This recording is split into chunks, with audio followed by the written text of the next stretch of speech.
purple and gold? Are you ready to hoist the colors? Now, time for the most in-depth look at the world of ECU athletics. Welcome in to Hoist the Colors with your host, Stephen Igo on 94.3 The Game. Watch the show live on Facebook and at 943thegame.com. Now, here's your host, Stephen Igo. Welcome in, Hoist the Colors on this Wednesday, March 27th edition of the program. Glad you're with us. We're live, as always, on the 94.3 The Game YouTube and Facebook pages. Give us a like and a subscribe there. That way you know every time we are live, which is every weekday, 12 noon, as long as there's some ECU sports going on. So we got some ECU basketball breaking news as another player has entered the portal. We'll hit on that in a minute. We've got spring football going on. We'll touch on that as well. And ECU baseball sweeps UNCW with a comeback victory last night. We'll hit on all those things in segment one, and then we will do an in-depth, full-course MLB 2024 season preview and predictions show because opening day is tomorrow, and we're ready. Bobby Harward, our usual Wednesday guest, he is in studio, brought to you by Basil's today. Bobby, how's it going, man? Good. Excited for opening day. It's one of my favorite days. Dating back to college, we would get a case of beer, grill up some hot dogs, and then tomorrow I got some friends coming over, gonna grill up some hot dogs, got orange Sup Crush vodka, and we're gonna make some orange crushes in honor of the Orioles. So big day tomorrow. I'm also taking off work at 3 o'clock to see the 3:05 pitch. Just really excited. Love baseball. It's my favorite time of the year. Yeah, I think we're all baseball fans, and Philip poking behind the glass today, he's a Red Sox fan and probably has the lowest expectations of any of our teams, which we'll get into, but I know everybody's excited, and if you're not a baseball fan, we're still going to talk some ECU today, and you can learn a little bit as well, because Joe Sampson will join us. He's a Yankees guy, and we'll make our predictions and more. All right, Bobby, let's start with East Carolina baseball. ECU gets down 4-0 last night in the game to UNCW. So I was covering football practice. Man, yesterday was an absolute day. Pro day, football practice, football post-practice, baseball. A radio show in between there. Yeah, radio show somewhere in between there as well. So I got over to baseball after football, and the Pirates are already down 4-0 in the top of the second. A lot of grumbling going through the stands and on the Hoist the Colors message boards. But they come back, they get a Chaz Myers 2-run shot in the bottom of the second, and bullpen did an elite job, shut out UNCW of the final 7 innings. ECU ends up coming back to win, 3-run seventh, Ron McChrystal go-ahead hit, and then they pull away for the 7-4 victory. So season sweeper of the Seahawks, and all of a sudden, there was all that talk about the midweek issues and the bullpen. Those two things have suddenly been pretty ironed out. Not that anything's ever officially, 100% in baseball, Bobby, but they seem to have fixed those two things in pretty short order here these last few weeks. Yeah, a big in-state win, a big in-state series sweep. I turned it on, I think it was maybe the 6th inning. I was doing some yard work. We're clearing out a ton of bushes, but that's irrelevant for this show. It was 4-2, I believe. And then, watched the last 3 innings pretty intently. So it was nice to see them come back, get the bats going, capitalize on some bases loaded there. I hate Jacob Starling fell or running around second base because I think we could have gotten an extra run in there. But, it was a fun, exciting series. Glad the pitching stepped up. Glad they rebounded, too, after this past weekend. I think when I turned on the game and saw they were down 4-2, I'd almost put a bet in last night on ECU baseball. I think they were just going to, come out and dominate. And that was not the case, but glad they rebounded and kind of bounced back after this past weekend. East Carolina has now won, let's see here, 1, 2, 3 midweek games in a row. Bullpen has been good over that time. They, of course, dating back to the last win over UNCW 2 weeks ago, beat Elon 10-1. Next midweek at NC State, so that'll be a big one. And then they face a bunch of teams, Elon at Old Dominion in a 2-game midweek at William & Mary in mid-April, and then NC State in late April. So still plenty of big midweek games ahead, but glad they're kind of figuring out that deal, getting the bullpen ready to go. It's been a struggle for Jacob Starling, Justin Wilcoxon. They both had really good games last night. Starling 2 hits, Wilcoxon really good behind the plate, had an RBI single. So East Carolina bounces back from what was a rough weekend, gets the victory. And I don't know, Bobby, what did you make of the series loss to UTSA? Or were you freaking out like everybody else, or do you think this is more just baseball?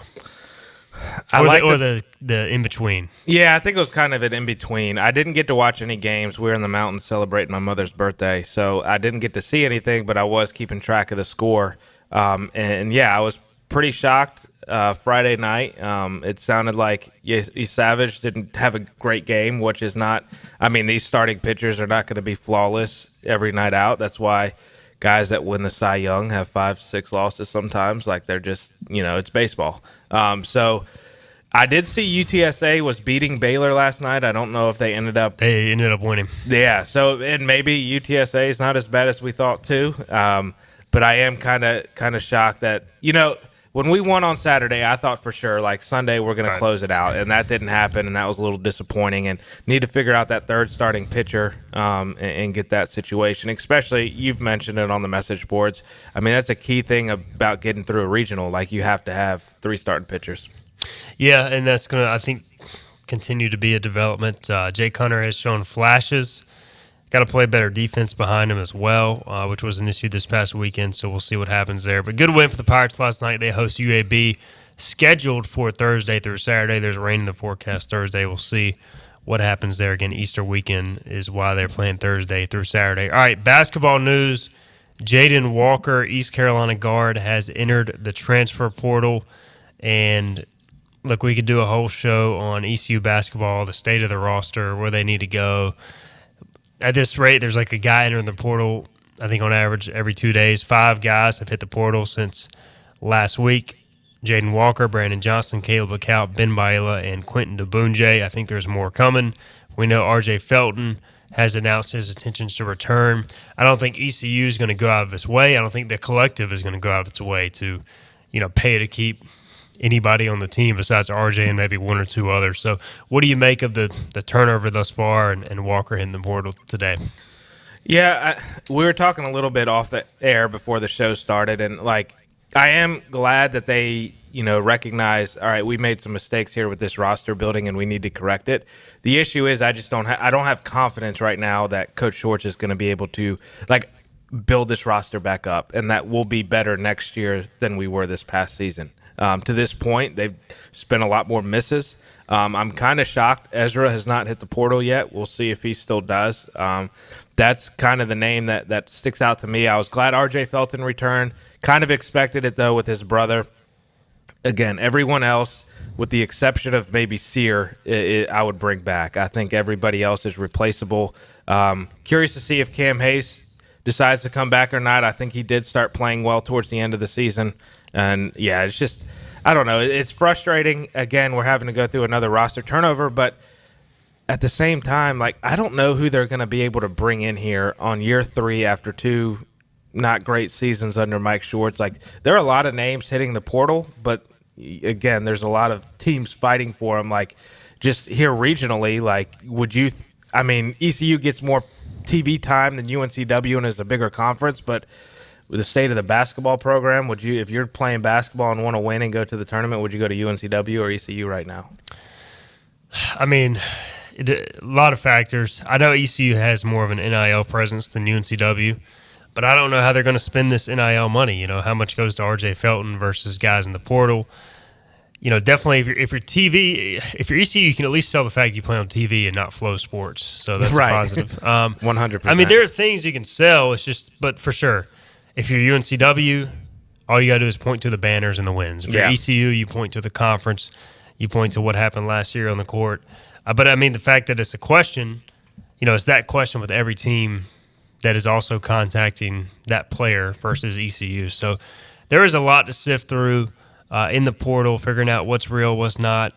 I did see they had a JUCO offer out for a guy last night, yesterday, or whatnot. Yep, and he has an offer from App State as well. So, and they're coming off a great season. So, there's a lot of factors.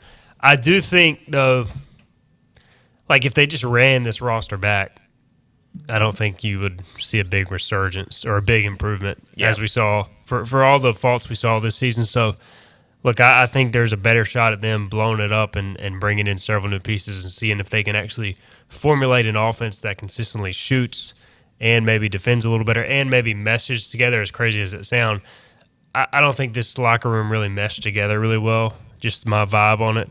And so I think resetting a bit isn't the worst thing in the world, although it's definitely no guarantee for success. Yeah, that's the concern, too, with just the way the transfer portal is right now. Like, there's so much uncertainty. You're bringing in so many new guys year in and year out. You never know if they will mesh and gel. You hope they do, and you hope the coaches do their research and stuff, within how these guys were at their previous institutions. I would not mind them just bringing in 4 shooters and just spreading it out. And just, to me, that's what was so frustrating last year. We heard how they're going to improve on their outside shooting, and that just never occurred. And I think that's a continued flaw.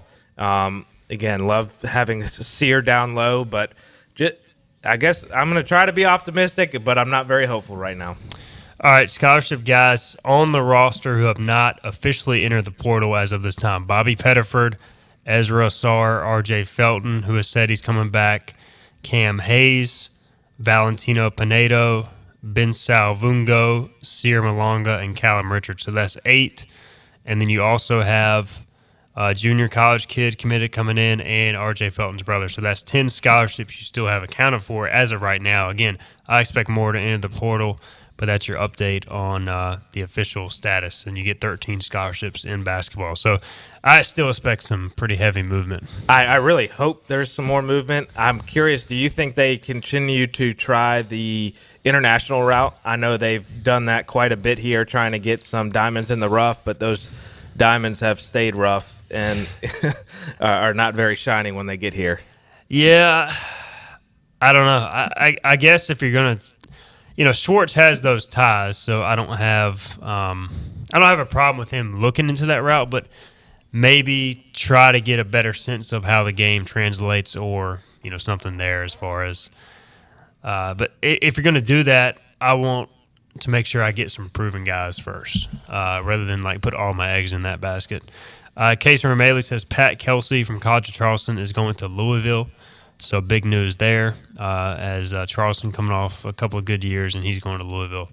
As Louisville, I doubt Pat Kelsey was their first choice, but it is Louisville, and they got a stain on the program right now. All right, we'll hit on spring football as well. We were out there yesterday, and we caught up with Mike Houston after practice. It was a very intense, long practice. 5th day of spring ball after the first week. This was the start of the second week. Here's what Mike Houston said to open the press conference. Very challenging practice today. Really, really pleased with how the players responded, both sides of the ball. I thought both showed some things at different times in practice. Really challenged the defense after I thought that, our intensity level wasn't where it needs to be on Saturday, and they responded as probably better than I had anticipated and exactly the way I expect, from that group. They got a lot of pride in the way they fly around and play. And then I thought the offense responded back again in the second half of practice. I thought our offensive line looked very good during the team portion of practice. So I think we took another step today. Now it was intense. It was extremely competitive, and it was. That practice tells you something about yourself. Guys that don't show up in that practice, they tell you something. And guys that do show up in that practice, they tell you a lot. And so. Pleased with the way the guys approached today. I think that film's going to, be a great one for us to look at and grow from. We just got to continue to take those steps, with being able to execute in that kind of an intense environment when you're tired, because our pace is it's going to be one we're going to have to execute when we're tired. So, but could not be more pleased with the way they approached today. All right, there's Mike Houston. Again, you can see the full press conference, hoistthecolors.net, as well as 94.3 The Game on YouTube.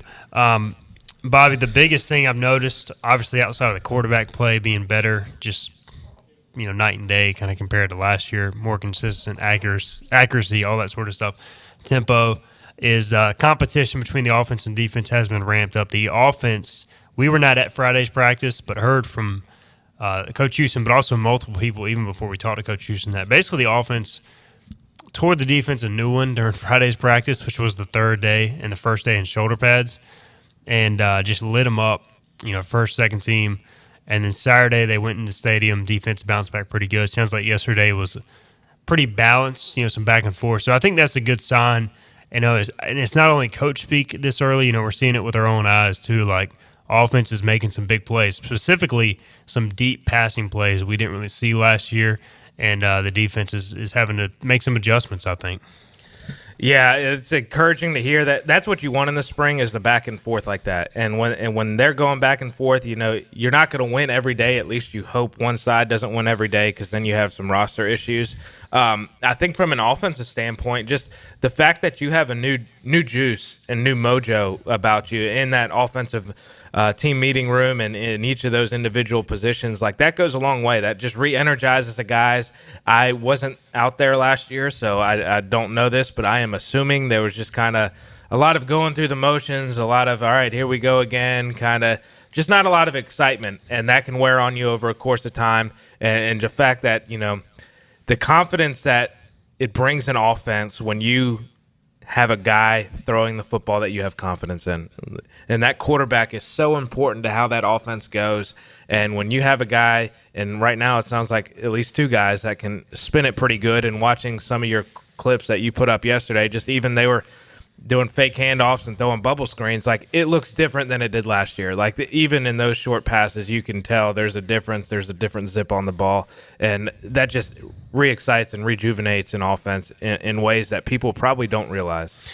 No doubt, defense is feeling the rejuvenation as well, and they're getting tested. And again, just 5 practices in, but I like what I'm seeing. I'm not saying they're going to go win 10 games. Still got a ton of work to do. There's still questions, but they're off to a good start this spring with the new pieces offensively. All right, we'll continue to talk spring ball throughout the next few weeks. We'll get more into that with Bobby next week as well. But it's time to turn our attention to Major League Baseball. The season is almost upon us. Technically, it already started in Korea, but we'll really kind of ignore those games because the real opening day is tomorrow. We'll get into that. Joe Sampson will join us for our MLB preview and predictions. Are the Braves going to the World Series? Are the O's going to the World Series? Are the Yankees going to the World Series? We'll tell you who, because we all have the same team from one conference or from one league in the World Series. We'll tell you about that and more. Hoist the colors on a Wednesday. We'll be right back. It's time to get more in 24 at Greenville Toyota. More savings, more selection, more for your trade. Get new Camrys, $269 a month, or new RAV4s, $299 a month. Save big and get more in 24 at Greenville Toyota.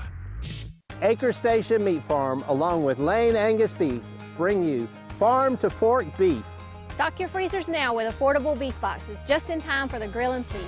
Farm to fork beef brings quality local beef to your family. From your traditional butcher shop, Acre Station Meat Farm. Come on down to Acre Station Meat Farm and find out why we're #1 in fresh cuts and friendly service. Acre Station Meat Farm, Highway 32 North, Pinetown.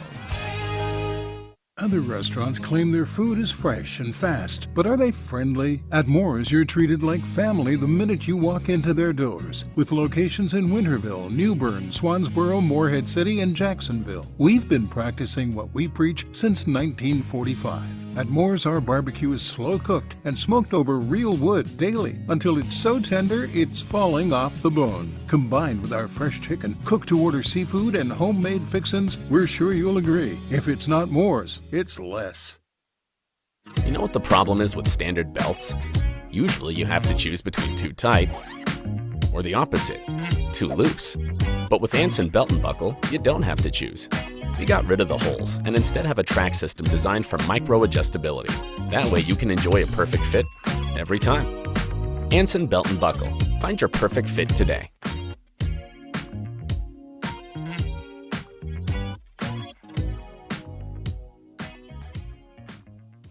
Hey, grab me one too.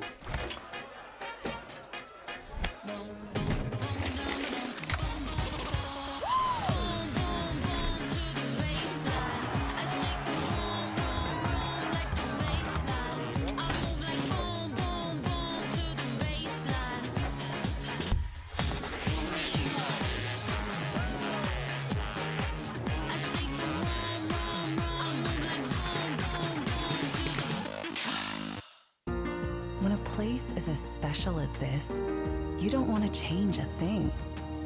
You simply want to enjoy it, just as it is. That was our inspiration behind Bow Coast West, our newest community in Beaufort, North Carolina. Embrace all that we love about this very special place and make it easy for families to enjoy all that this coastal lifestyle has to offer. Be inspired. Bow Coast West.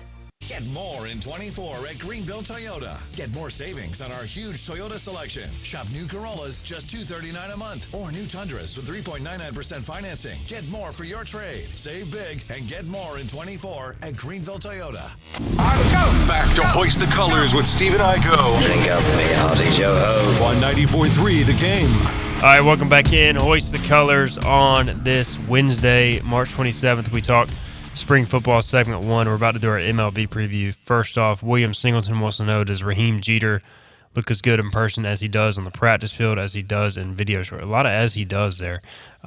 Raheem Jeter definitely has improved. I would say there's still, you can still tell the arm talent drop off from Garcia and Hauser to Raheem.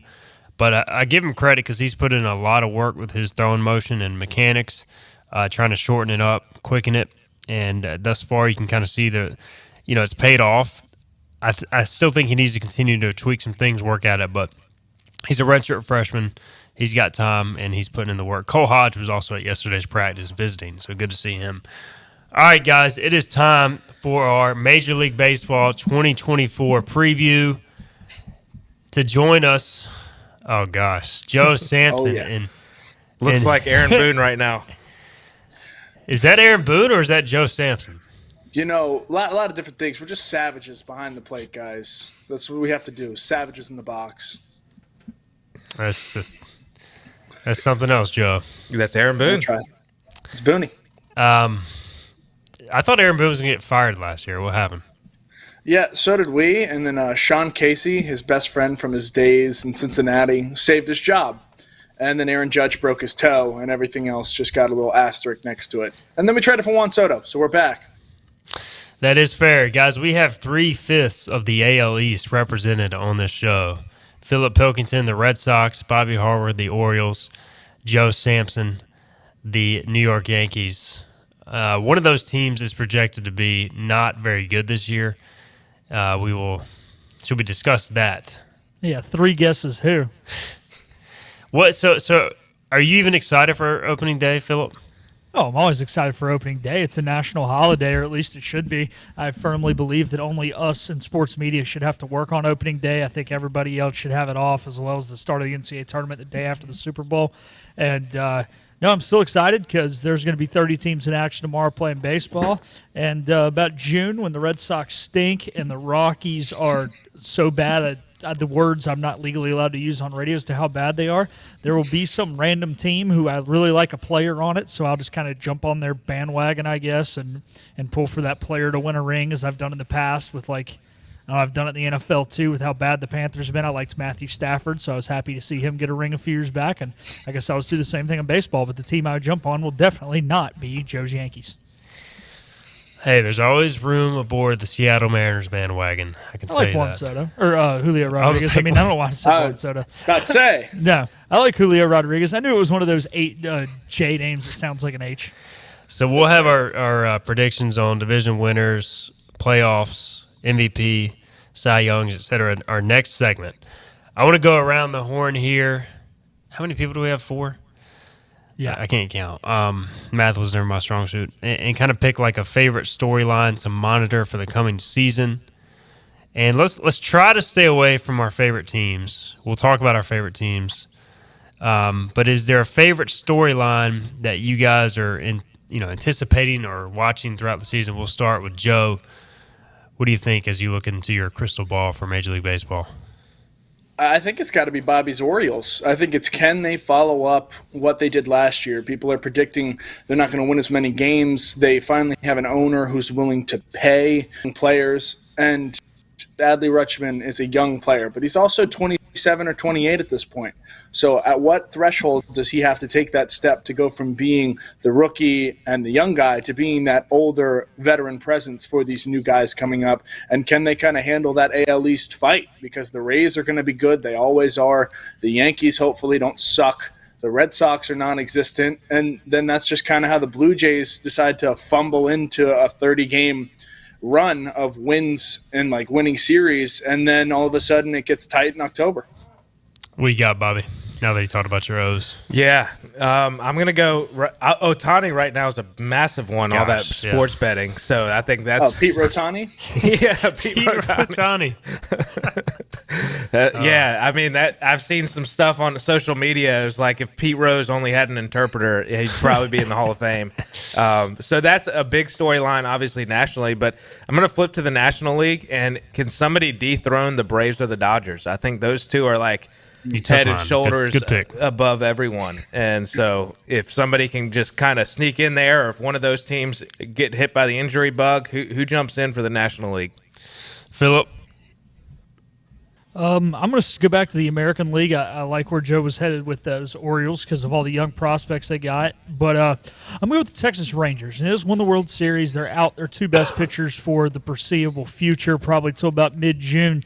I like the top part of this rotation, even though it's a little older in Gray and Nathan Eovaldi.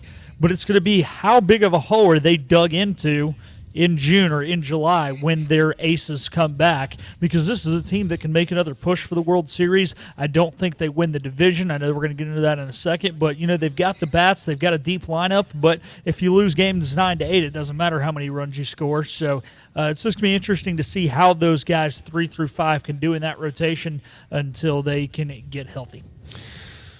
I'm going to go with the NL Central. I think it's maybe the most fascinating division in baseball going into the season.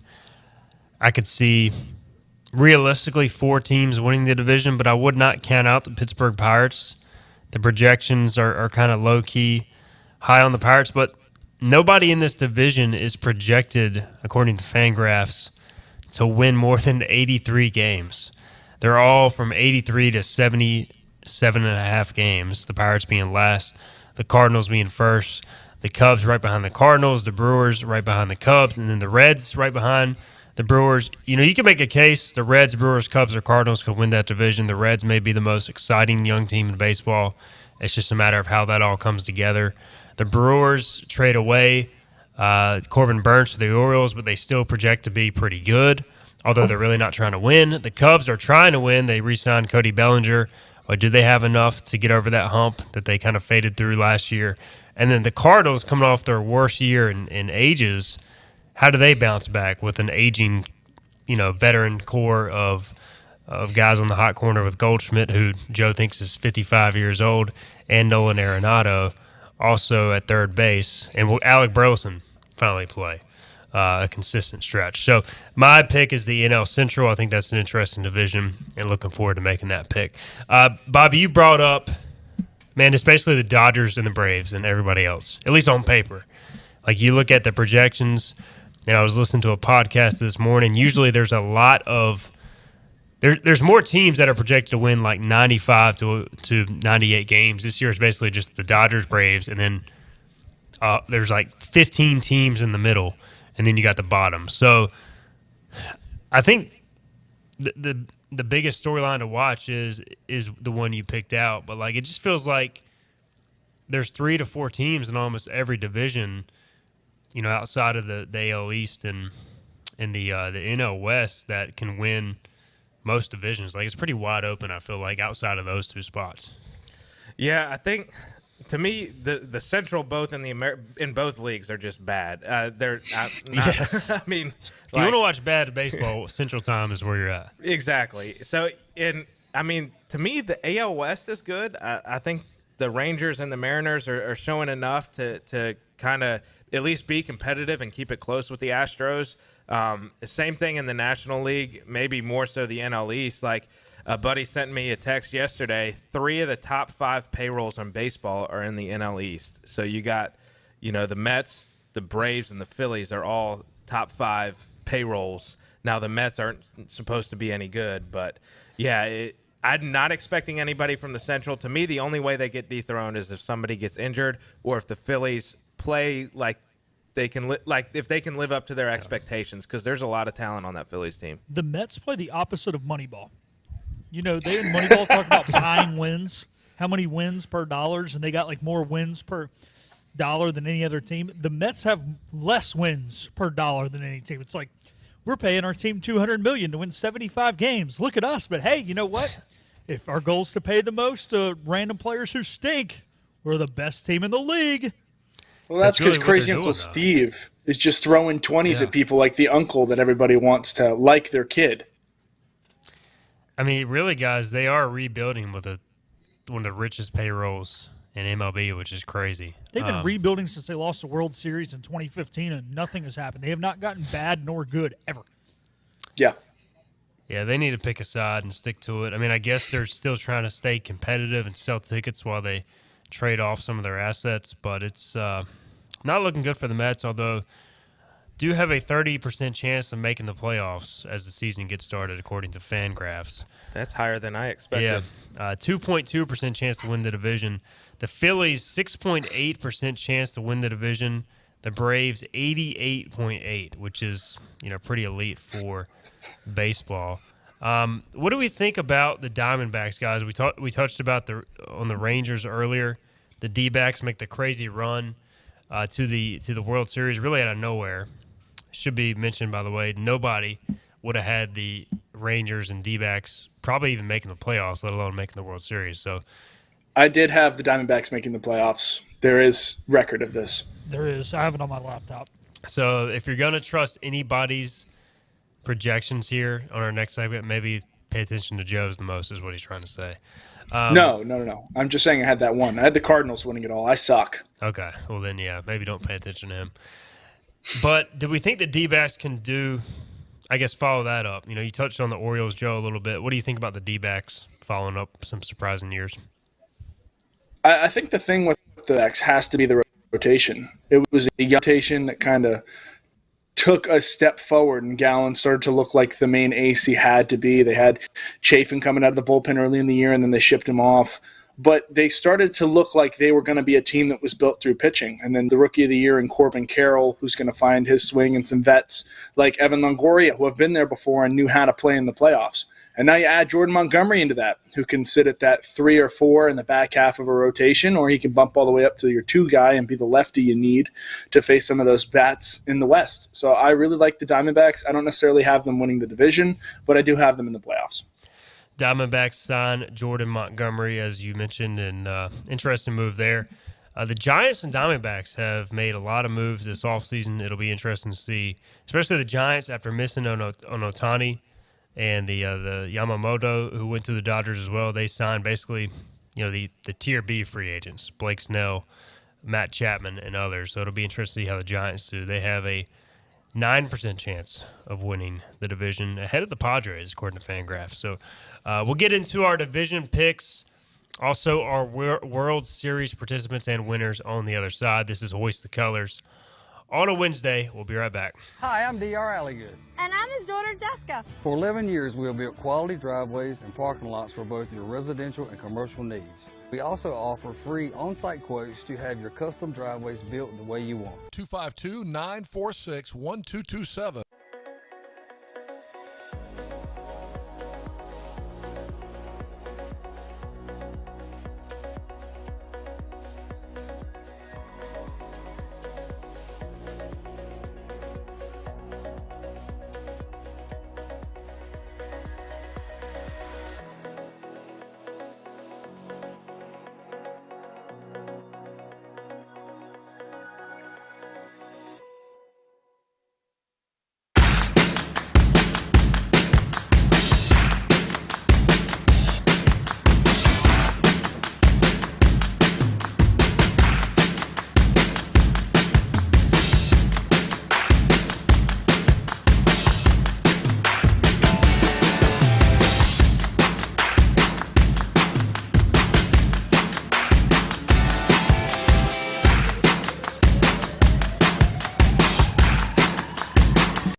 This is about you, your family, and the health of all who live in eastern North Carolina. This is about the transformation of a health system into something more powerful and more human, about creating new ways to treat disease and keep you well. This is about ECU Health, which is to say, it's really all about you. ECU Health. Minds, hearts, purpose. Fifth Street Hardware is the home of the $9 lunch special Tuesday through Fridays. $9 specials every day, including the famous Burger Day on Tuesdays, Flatbread Pizza Wednesday, the famous Fifth Street Hardware Reuben on Thursday, and fried fish or shrimp on Friday. Plus trivia on Wednesday nights and live music every Thursday nights. And the Prime Rib Brunch Buffet has returned on Sundays. You heard that right. The Brunch Buffet with all the great items, including prime rib. Fifth Street Hardware in downtown Greenville. Your confidence makes everything look good. You see the world in vivid color, not black and white. Swing through your neighborhood Fantastic Sam's Cut in color. And let our experienced stylists take you from everyday to extraordinary. Fantastic Sam's hair salons are locally owned and operated. Our full-service salons are conveniently located in Goldsboro, Kinston, Greenville, New Bern, Jacksonville, and Calabash. Stop in today at Fantastic Sam's, where the possibilities are endless. Hi, I'm D.R. Alligood. And I'm his daughter, Jessica. For 11 years, we have built quality driveways and parking lots for both your residential and commercial needs. We also offer free on-site quotes to have your custom driveways built the way you want. 252-946-1227. Here there be pirates. Back to Hoist the Colors with Steve and I go. How good is this on 94.3 The Game? Welcome back in, Hoist the Colors. We talked spring football, ECU over UNCW, and Jaden Walker hitting the portal earlier. We are now on to our Major League Baseball preview and predictions, and we're doing our predictions segment now. Bobby Harward in studio, Joe Sampson joining us via VMix, and Philip Pilkington behind the glass as well. So we got a full house on Hoist the Colors. Let's get to it, guys. Divisional picks. How we'll do this is we're going to go one league, all the divisions, name our wild cards, and then we'll go to the NL. We'll start with the AL. We'll go to the NL, and then we'll also make our Cy Young and MVP picks in each league, and then we'll circle back and do our World Series. All right, we'll start with the AL East. Joe, I'll let you lead it off since you are esteemed guest. Who you got? Oh, Joe. You have muted yourself. Everything looks good on my end. How about that? There we go. Are we better? I hear you, God, Joe. I love technology. I think I heard I have the Orioles winning the division. Yeah. I have 3 AL East teams making the playoffs, the Yankees as the last seed, and then the Rays are always the Rays, so I have them as the 5 in the AL wild card. So you are going with the Orioles. I like it. Who you got, Bobby? I'm also going with the Orioles. Yeah, building on just another year of experience with that young roster, and then adding Corbin Burns to the mix cannot hurt. All right, Philip, are you going with the O's as well, or are you going off the board with somebody else? Nope, we're going to keep the streak alive. Bobby was just excited that the new owner became official.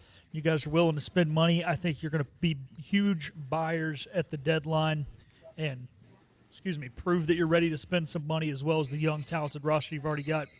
You've already gotten Corbin Burns, so I like the O's.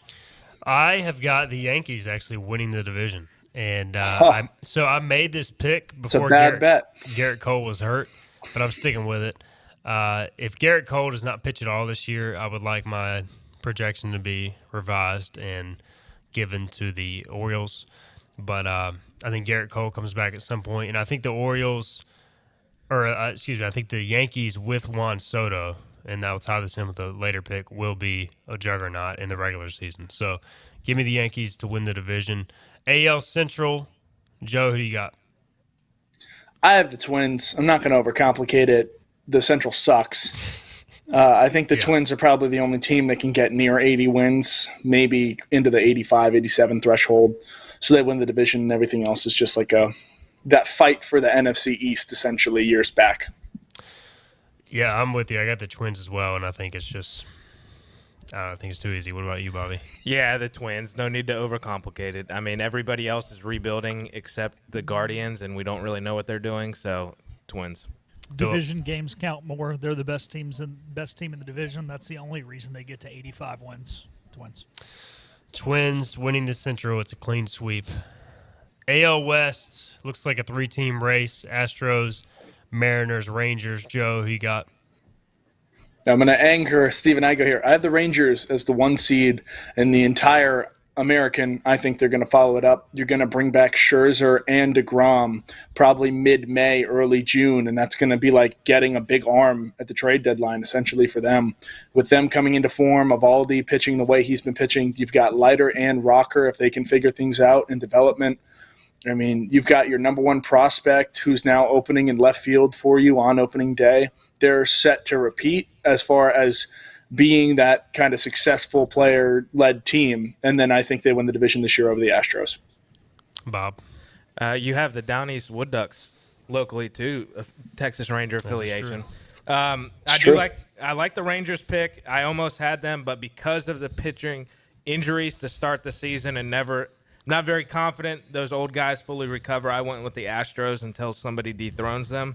But I think the Mariners will be much improved, and I kind of could see them a little bit like the Orioles last year with all that young pitching, especially getting more experience in the second season here altogether as a group. But Astros. Phil? Yeah, I think there's too much of an early World Series hangover with the Rangers, especially with those injuries. I like the Stros. I got the Stros winning the division as well. They somehow won it last year despite not deserving it, and until somebody knocks them off, I'm going to go with the Astros to win the division over the Mariners in my projections. All right, AL wildcard teams. Joe, I know you got a few of the East teams you said earlier. Give us all 3 of your wildcards.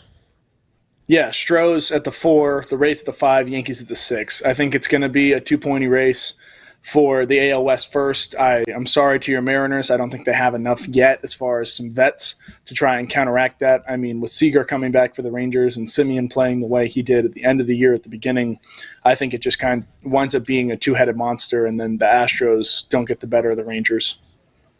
Bobby, who you got making the wild card out of the AL? I got 2 West teams. I got the Mariners and the Rangers. And then I'm going to go with the Rays. I wanted to pick an East team. I want to say the Yankees, but just their injury history gave me concerns. The Blue Jays, I've learned to never trust anything from Canada, so that left the Rays. All right, Phil, what about the Red Sox? Well, the Red Sox are just kind of – nobody really knows what they're doing. Are they rebuilding? Worry about Hard Are they Knocks, spending Philip. money? Yeah, we don't know either. All right, I got the Rangers, the Rays, and the Yankees as my 3. I've got the Mariners as the 4, the O's as the 5, and the Blue Jays as the 6. I was like, I was torn between Rays, Blue Jays. I wanted to go with another AL East team. I know the Rangers can rake, but I think they come back to earth this year. I think what they did last year was kind of fluky, but they can rake. It scares me. The Mariners have low-key been, I think, the 3rd most consistent team in the AL in terms of wins over the last 4 years, but they've only made the playoffs once because they win like 90 games every year and somehow still miss it. So I think this year they win more than that, though. All right, NL East, Braves. Is anybody not going Braves here? No. So no, it's Braves. I think Phillies is the only team that can change them or that can challenge them. Excuse me, but I think we're all in the Braves. NL West, same deal. Dodgers. Does anybody challenge the Dodgers? No. We all got the Dodgers. Well, there you go. That makes it easy. All right, NL Central. This is where it could get interesting. We'll start with Joe. Who you got winning the Central? I've got the Cubs. I think Justin Steele takes a huge step forward. He's actually my end pick preseason. I think he's going to put it together. Bringing back Bellinger and putting him in center field, kind of establishing that. Patrick Wisdom has been great for them at third base. And bringing over the manager who's won so many games with a terrible roster from the Brewers. I think he's going to do some things that Rossi didn't know how to do, and I think they take away the Central. All right. Keith Garrett says in our Facebook chat, don't sleep on the Cincinnati Reds. Bobby, who you got winning the Central? Well, Keith, I have the Cincinnati Reds, so I am here to step up and support and be a voice of reason for the Reds. So I got the Reds, fun young team coming up. Hopefully they will be trading and acquiring players at the deadline and not sending off people like they do every year. Bobby is wide awake on the Reds. What do you got, Philip? I got the Cardinals. I think they've got the veteran leadership. I think they're a little over deep in a couple positions that's going to allow them to make some moves at the deadline and acquire a big player. Don't know where it's going to be. Probably in the pitching staff is where they'll acquire somebody, so I got the Cardinals. I'm with Joe. I've got the Chicago Cubs. I like the Cubs this year. Part of the reason is because I'm going to a game at Wrigley Field on July 4th when they play the Phillies, so really looking forward to that. But I just like this Cubs team. They nearly made it last year. They're running a lot of it back. They've made some improvements, so I think the Cubs win the Central, but I think it'll be tightly contested. All right, NL wild cards. You can go a lot of different directions here. We'll start with Joe. Who you got? Not the Cardinals, that's for sure. I don't understand where we're drinking the Kool-Aid again. I thought I taught you better than this, Philip. I have the Phillies as the 4 seed. I think they're the second best team in the East by far, and I think just by record, you're not going to catch the Braves, so you're going to have the best record compared to the other wild card teams. I have the Giants at the 5. Might be a bit of a surprise. I think with their rotation and signing Snell and then Jordan Hicks look great in spring training as well. They've got a deep roster, and they've always been able to make some noise. They take the manager with them who won so many games for the Padres. I think with different ownership, he has a chance to be a different guy. And then the Diamondbacks at the 6. I'm not going to overcomplicate that. I think they're young. Adding Montgomery is huge for them, and I think they can capitalize on the youth and take the veteran leadership to the 6 seed. Bobby? Yeah, I got D-backs and Phillies as well. I like the Giants pick, Joe. I was torn between the Giants and the Cubs. I went Cubs.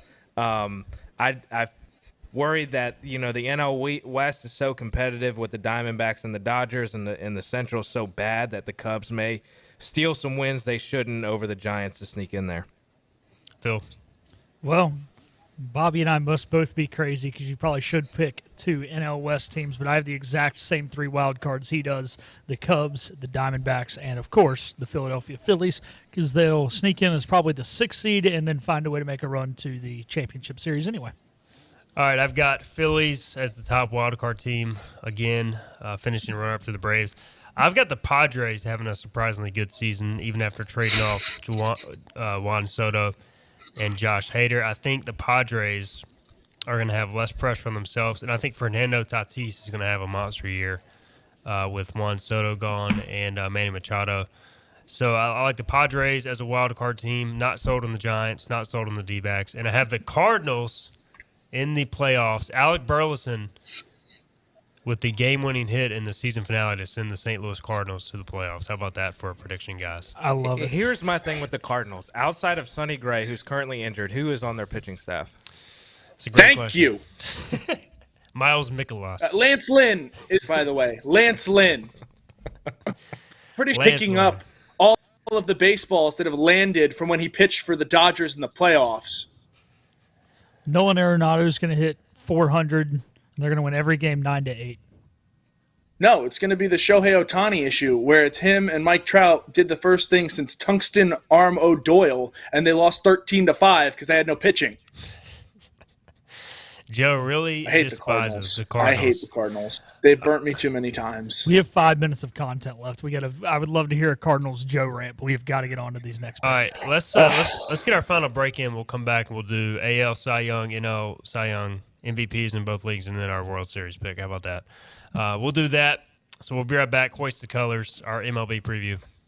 Air Service is back at Pitt Greenville Airport, offering safe, clean facilities and flights from American Airlines. That means the short commute, quicker lines, and better prices that get you where you're going fast and easy. See it for yourself. There's great things inside at Pitt Greenville Airport.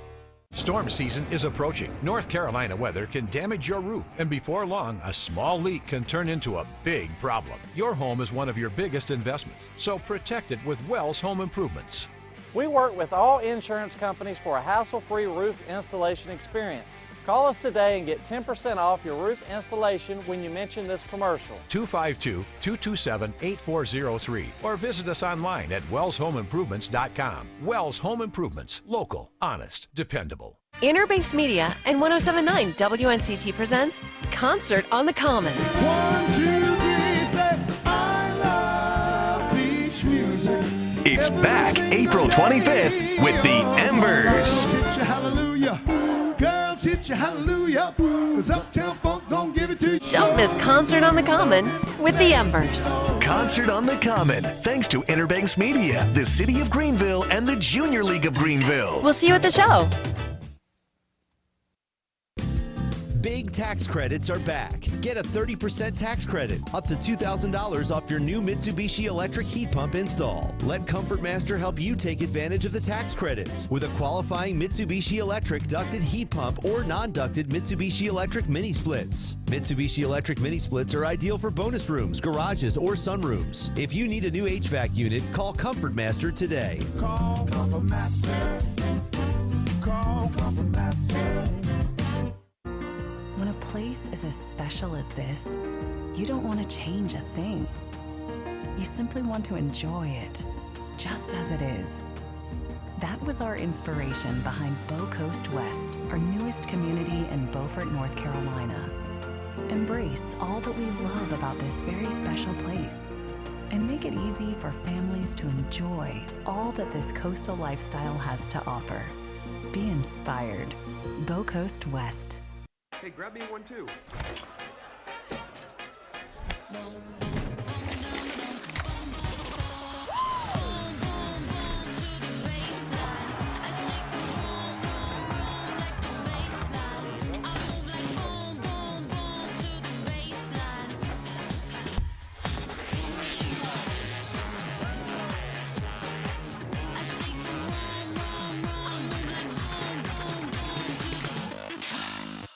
Air Service is back at Pitt Greenville Airport, offering safe, clean facilities and flights from American Airlines. That means the short commute, quicker lines, and better prices that get you where you're going fast and easy. See it for yourself. There's great things inside at Pitt Greenville Airport. Pirates play here. Arr! This is Hoist the Colors Radio with Stephen Igo. Yes! That was so good! On 94.3, The Game. All right, welcome back in. Hoist the Colors, final segment here. Bobby Harwood in studio, brought to you today by Basil's. Joe Sampson over VMix, brought to you today by Aaron Boone. Philip Pilkinson behind the glass, brought to you by the Red Sox, unfortunately for him. All right, it is time for our Cy Young picks. We'll start with the AL Cy Young. I guess we can go AL, NL because we're short on time. Joe, who you got in both leagues? I'm going to show you some love. George Kirby is going to win the AL Cy Young. I think he's going to have a great season. I think his fastball plays up really well. And then Justin Steele, as I mentioned before, is going to do what he does and put it together. Bob? I got Corbin Burns, Oriole. I like him in that ballpark with them, backing up that left field wall. George Kirby was my 1B, so I do like the Kirby pick. National League, I got Zach Wheeler. I think he helps the Phillies out quite a bit this year. I'm going to ditto your Corbin Burns pick there. I think going to Baltimore will be a huge jump for him. I'm high on the Orioles this year, as we'll get to in a second. And I like the Braves. I like Spencer Strider. Yeah, I got Spencer Strider in the NL. He is just a beast. And I didn't want to double up on Kirby. I know that that my guy Joe was picking him. So I'm going with a different Seattle Mariner. If you look at it, they got 3 of the top, I think, 8 guys to win the Cy Young in the odds. Logan Gilbert's up there as well. But I'm going to go Luis Castillo. He was solid last year, but he has never won the Cy Young in his career, and he's getting to the point where if he doesn't win it by now, he's probably never going to win it. So I'm expecting a big year from Luis Castillo, former Red. All right, AL, NL MVP, Joe. I'm not going to complicate it. I think Juan Soto wins AL MVP. I think just coming to a new offense with the Yankees not being the main guy, they can't pitch around him. They got to pitch to him because Aaron Judge is sitting either in front of him or behind him.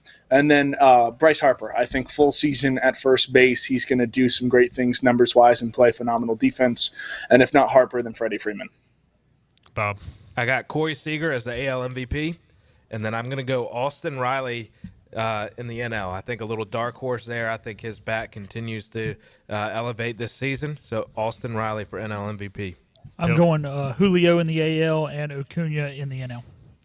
Julio, would love to see it. I've got Juan Soto as well winning the MVP. I just think him in Yankee Stadium is going to be an elite combination. And then Ronald Acuna. I mean, I know he had an awesome year last year. He may not be that good again, but he's going to win it again. So I'm going Acuna in the NL. All right, World Series picks. Who you got, Joe? Braves over the Orioles, but it's never that simple. It's going to wind up being something insane like Rays Diamondbacks or something. So don't pencil that one in, folks. I got Orioles over the Braves. I hate picking the Orioles because I don't want to jinx them, but I cannot bring myself to putting the Astros in the World Series again. Philip. Yeah, I'm on the O's trend with you guys, but I'm off the Braves trend. I think the Dodgers finally get it done in a non-asterisk COVID year. I like the Dodgers over the Orioles. I've got the whole playoff written out. Should I read through it all? You can go really quickly. All right, wild card weekend in the AL. O's over Mariners, Blue Jays over Twins. AL divisional round, O's over Yankees, Blue Jays over Astros, and the O's over the Blue Jays in the ALCS. In the NL on wild card weekend, I got Phillies over Padres, Cubs over Cardinals, divisional round, Braves over Cardinals, Dodgers over Phillies. And then I've got the Braves over the Dodgers in the NLCS. In the World Series, Braves take down the Orioles in 6 games. So 3 out of 4 of us have the Braves and O's, and 4 out of 4 of us have the O's in the World Series. So certainly the Orioles are not making the World Series. Sorry, Bobby. I know. We're jinxing it. But, hey, we got a new owner. As long as we spend some money, I'm cool. The Blue Jays definitely aren't making the CS, so. Yes, they are. That was absurd. This is the year. Oh, my goodness. What, is Fat Boy going to finally play defense? Hey, maybe the World Series will be Blue Jays Cardinals just to spite you. No. I'll boycott baseball. No, you won't. That's the biggest lie I've ever heard. That's bigger You're than probably Nixon right. saying he wasn't a crook. Opening day is upon us tomorrow, guys. Enjoy the baseball. Enjoy the Sweet 16 as well. We'll talk to y'all. Hoist the colors with Case from O'Malley, 12 noon on Thursday. See you then. This has been Hoist the Colors with your host, Stephen Igo. Tune in weekdays at noon for all things ECU sports. Get a recap of the show at 943thegame.com, on Twitter, Facebook, or anywhere you get your podcasts. We're back tomorrow with more of Hoist the Colors on 943 The Game.